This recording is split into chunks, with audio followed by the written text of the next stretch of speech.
Gentlemen, Divrei Torah from Rabbi. Good morning. Shlomo Farhi. Good morning, Rabotai. B'shut, the Rabbi Haber, B'shut, Avi Mori, who will be here in just a minute. We're going to begin learning about a beautiful idea, a beautiful topic that our Chachamim tell us hides a great secret in its story. The Pasuk begins and tells us on this very special Labor Day weekend morning at breakfast, which is sponsored by, where are you, Bobby? Sunny Falak. Sunny Falak and Louis Nishmat, his mother, what was the name? Yafa Bat Mazal. Bezat Hashem, Tenishmata Eden.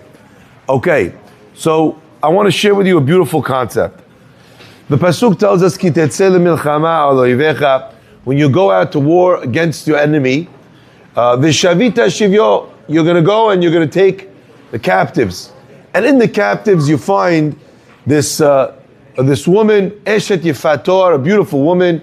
Nichashaktaba, you want this woman, and even though she's really forbidden, the Torah says there's a process by which you can marry her. And what's the process? The process is she comes to your home, she shaves her hair, she cuts her nails, she changes her beautiful clothing, she sits literally shiva in your home. That's how Ramban explains. She cries for 30 days. You know, a lot of people, they can handle their wife crying, kvetching, upset for a day, 2 days, 3 days. Imagine she's crying, upset for 30 days. Eventually, we're hoping the person's going to say, you know something, this is not for me. The beautiful clothing she was wearing when she caught your eye, she's not wearing them anymore. Her beautiful hair, she's not wearing it anymore. The nails overgrown or undergrown, depending on which pshat you follow in the Gemara. Now, the idea is, we're trying to convince him that this is not a package that you want delivered, okay? In the end, however, the person will take this package. Says Rashi, what happens in the end, if all is said and done? You're allowed to marry her. But understand, says the Torah, Va'ita, and she will be for you as a wife. You can't send her away. You can't get rid of her. Nothing, she's yours, that's it. You made your bed, now sleep in it. What happens immediately after you find out that this is your problem forever? Says the Pasuk, Ki tiyeh leish. A man has two wives. Ha'achat ahuva, ha'achat sinua. One he loves, one he hates. Who's the wife that he hates? Rashi tells us, quotes the Gemara, this is that Eshet Yefator, the woman he hates. The one you wanted, the one you loved, now what do you got instead? You got the one you hate. Not only that, not only do you have the one you hate, what does she give you? Bar minan, a child, ben sorero more, a child that's wayward. Enenu shomea bikolenu. He doesn't listen, he rebels. He's into every delicacy on earth, in the wine, in the meat. He's doing everything wrong. My friends, Rashi tells us, who's this child? The child from the wife that you hate. Who's the wife that you hate? The Eshet Yefator. So we're learning over here that you're getting a package with every negative connotation, with every bad outcome you could ever imagine coming from a wife. Why? Because V'chashaktaba. Our rabbis tell us something very interesting. This pasuk, Ki Tetze milchama al oivecha, when you're going out to war against your enemy, our rabbis tell us, who's the enemy that we're referring to over here? We're not only referring to the pshat, the simple interpretation of the pasuk, an enemy, yani Hamas, yani the Houthis, yani Egypt, back in the day, before we had some sort of peace treaty with them. Not just the people that attacked the Jewish nation all throughout history, but rather, who's the greatest enemy a Jew has? Yetzer hara. You're going to go out to war against the Yetzer hara. Now, I want to ask you an interesting question. You know, when the Chachamim tell us that the Torah is giving you a mashal, so I always say, if the Torah was telling you this mashal with the word oyevecha, ki tetze melchama oyevecha, then the mashal doesn't end with that word.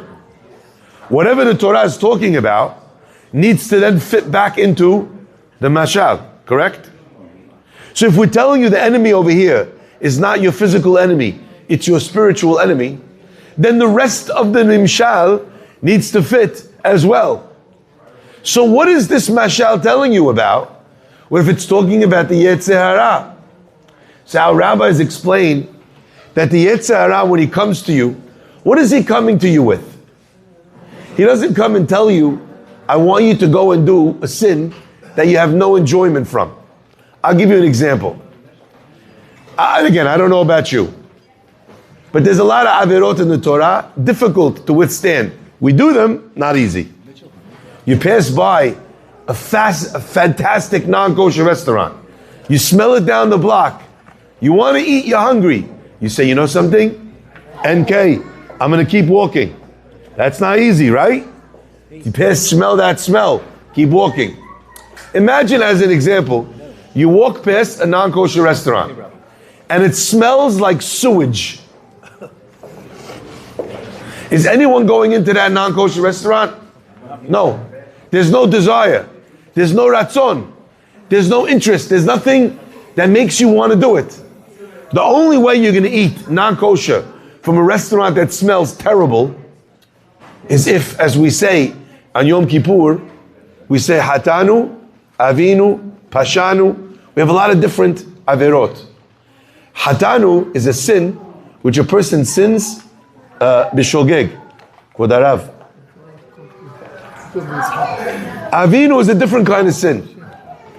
Pashanu, a different kind of sin. The rabbis tell us that sometimes you have a sin that a person does, maradnu. I have no interest in doing the sin. The only reason why I'm doing the sin is because I want to rebel against God. I want to show Hashem, you didn't get my back, I feel like in my life. I'm doing it on purpose. I don't even enjoy. Some guys, they don't like going to shul. Then you have some guys, they love going to shul so much, if the shul is over, they still don't leave. They're the last guy in shul. Not because they love praying so much. They love the vibe of the shul. They love the hazanut. The guy goes back in his car. He listened to Nahari, Shtabach Shemo, singing all the songs, Shirot Tishbachot Hashem, for 2 hours on Shabbat. Beautiful.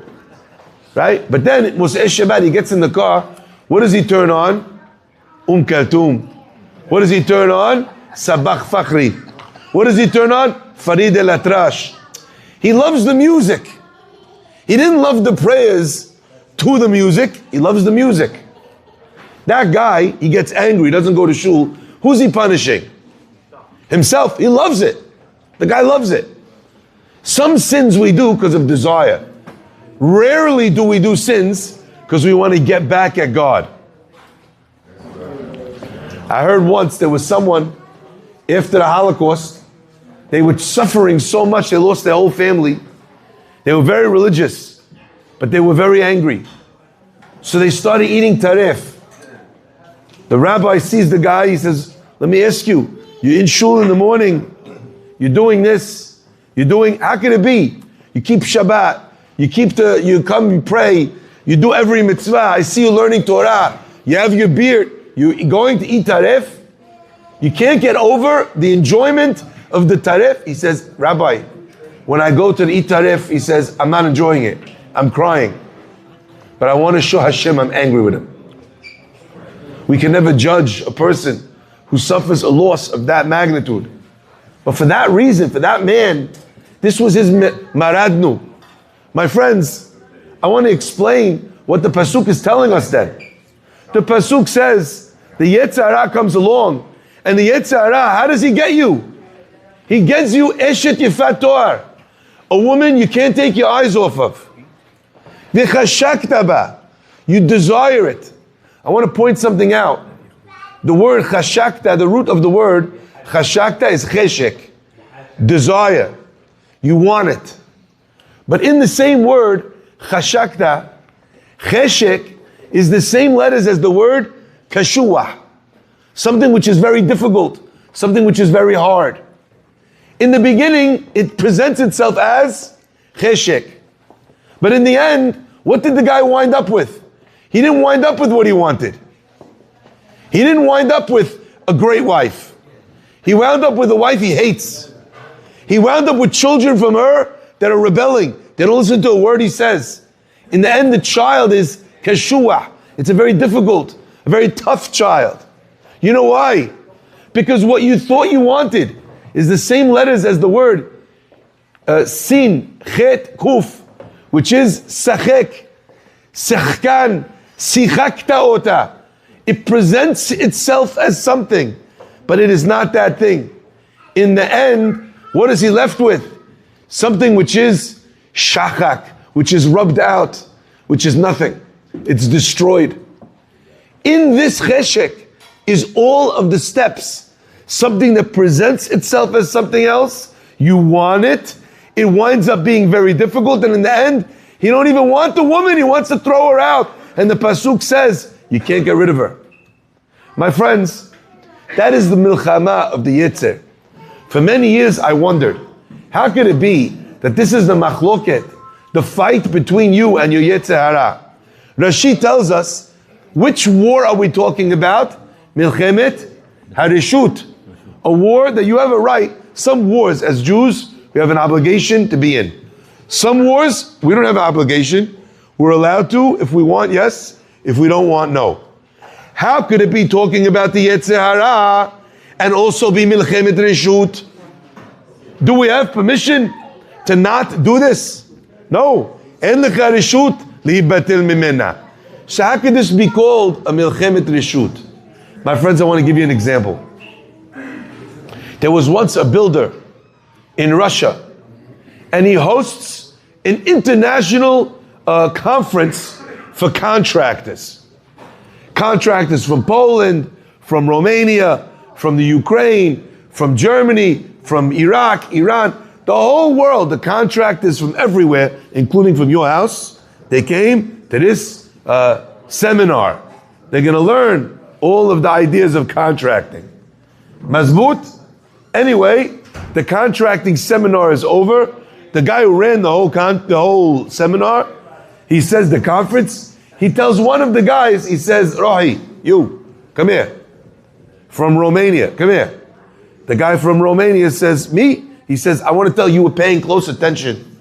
You listened to every speech. I saw you taking notes. He says, listen, I want to reward you. Come stay one extra night. Stay with me. I want to show you my house. The house I built. I'm a contractor after all. He goes to the guy's house. The guy's house is enormous. Huge. Beautiful home. Very elegant. Very luxurious. He says to him, unbelievable. In Russia, you must get a lot of money from the government to be able to build a house like this. He says, shul money from the government. Communism, socialism, we don't get a dime. In communism, socialism, only the top of the pile. They steal everybody else's money. That's how it works. Everybody else gives, everyone else is the victim and the martyr, and then they give out the money to all the people at the top, like Black Lives Matter. When we found out that all the money they raised was going to the organizer to build a home. Bidyuk. Anyway, so he says, no, we don't get paid a dime. He says, so how'd you build this beautiful house? He says, come here, I'm going to show you the last secret of the contractor. Goes upstairs, opens up the curtains, beautiful window, giant bay window. He says, look, you see over there? He says, yeah, what do you see? He says, you see that bridge? He says, over there? He says, yeah. He says, I got the contract to build that bridge.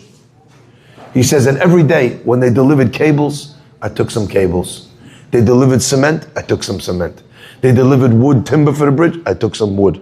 Every day I took some, I took some, I took some. Eventually I had enough materials, I built this whole house. That is the way, he says, of the contractor. The guy's like, wow, amazing.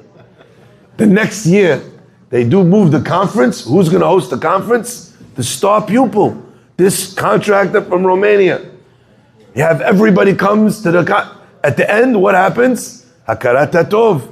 He's got to pay the guy back. The conference is over. He says, Faddal, come to my house. Comes to the house, the Russian guy can't believe his eyes. He thought that the palace he built, this guy has 10 floors, enormous house, it spans acres, tennis court, swimming, everything. He's like, what? How did you build this? He says, come, let me show you. Goes upstairs, opens a window, points off in the distance. He says, you see that bridge?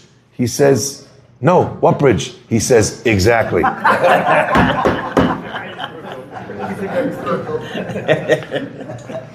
I was contracted to build the bridge. I took everything. It's with my house. This is the Verrazano Bridge right over here. Look at it. It's amazing. Rabbi Simrot writes that when the Yetzer Hara plays, he doesn't play for some of your chips. He plays for everything. He don't want to take something from you. He doesn't want to take just shaharit. He also wants minha narbit. He doesn't want to just take one fight with your wife. He wants you to fight enough so you get divorced. He doesn't just want to take one tzedakah. He'll get one guy to annoy you enough, and then you're going to say, that's it, no more tzedakah for everybody. That's what the Yetzer Hara wants to take. He's the biggest enemy that we have. You know why? Because for him, winner takes all.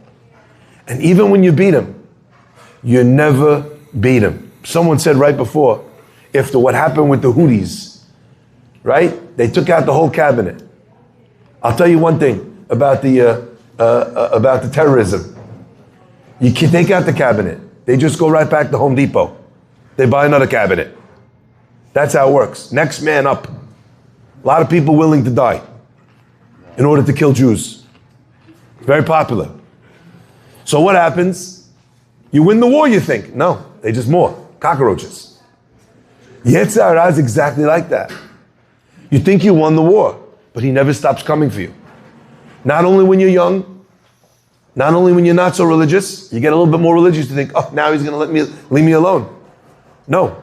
Now you get more religious. Now he's going to leave me alone. No. He just keeps changing clothes. He just keeps appearing as another Eshet Yefat Toar. But you want to know the secret to the Yetzer Hara? Unbelievable. The secret is, Rashi tells us, you know what war this is? This is Milchemet Reshut. This is a war you don't have to fight. Allow me to explain. The Torah tells us that there's mitzvot that you have to do, correct? How many? 613. Right, 613. How many do you have to do? 248. How many do you have to not do? 365. My friends, that's what you have to do and what you have to not do. But in between what you have to do and what you have to not do are a lot of things that you can do. Correct?